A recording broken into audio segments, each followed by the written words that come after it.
शेतकरी बांधवांनो सावधान. महाराष्ट्रावर पुन्हा एकदा पावसाचं प्रचंड संकट घोंगावत असल्याची चिन्ह दिसू लागली आहेत. रात्री 12 नंतर हवामानाचा चेहरा मोहरा पूर्णपणे बदलू शकतो.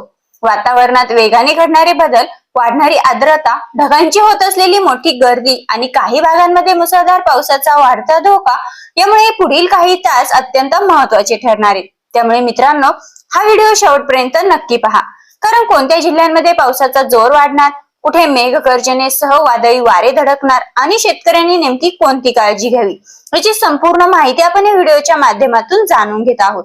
तर नमस्कार, आपण पाहत आहात हवामान तडाखा. तर शेतकरी मित्रांनो, सध्या राज्यातील अनेक भागांमध्ये वातावरणात मोठे बदल दिसून येत आहेत.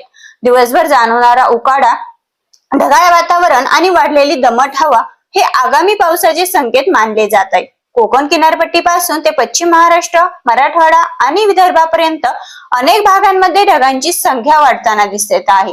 काही भागांमध्ये हलक्या ते मध्यम स्वरूपाच्या सरी सुरू झाल्या असून रात्री उशिरा या पावसाचा जोर वाढण्याची शक्यता हवामान तज्ञांनी व्यक्त केली.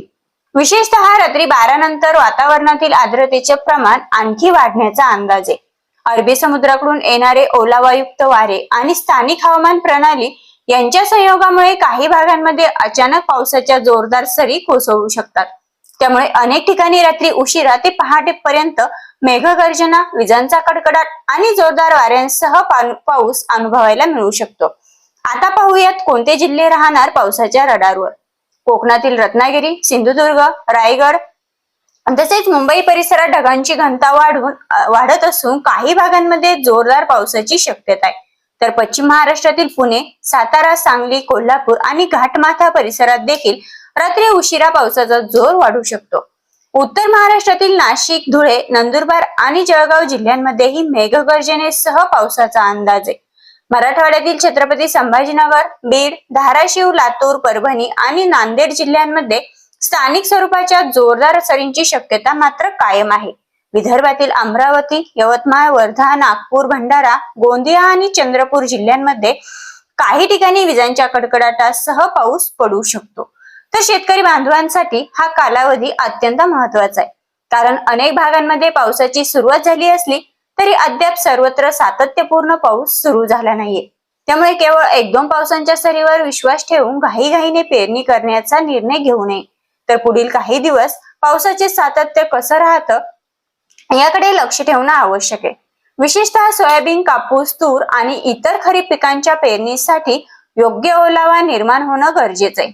त्यामुळे हवामानाच्या पुढील घडामोडींवर बारकाईने लक्ष ठेवणं शेतकऱ्यांसाठी फायद्याचं ठरणार आहे. आता सर्वात मोठा प्रश्न की रात्री 12 नंतर नेमकं काय होणार. तर हवामानातील सध्याची परिस्थिती पाहता मध्यरात्रीनंतर अनेक भागांमध्ये ढगांची वाढ होण्याची शक्यता आहे. तर काही ठिकाणी अचानक पावसाचा जोर वाढू शकतो. तर काही भागांमध्ये विजांच्या कडकडाटासह वादळी वारे वाहू शकतात. मात्र हा पाऊस प्रत्येक जिल्ह्यात सारख्याच प्रमाणात पडेल असं नाही. काही ठिकाणी मुसळधार तर काही ठिकाणी मध्यम स्वरूपाचा पाऊस अनुभवायला मिळू शकतो. त्यामुळे शेतकरी बांधवांनी आणि नागरिकांनी रात्रीच्या काळात हवामानातील बदलांवर लक्ष ठेवावे. विशेषतः विजांचा कडकडाट सुरू असल्यास झाडाखाली उभे राहणे टाळावे आणि सुरक्षित ठिकाणी उभे राहावे. मित्रांनो, म्हणूनच शेतकरी बांधवांनो, पुढील काही तास महाराष्ट्राच्या हवामानासाठी अत्यंत निर्णायक ठरणार आहे. रात्री 12 नंतर पावसाचा जोर नेमका कुठे वाढणार, कोणत्या जिल्ह्यांना दिलासा मिळणार आणि कोणत्या भागांमध्ये मुसळधार पावसाचा तडाखा बसतो यावर आमची सतत नजर राहणार आहे.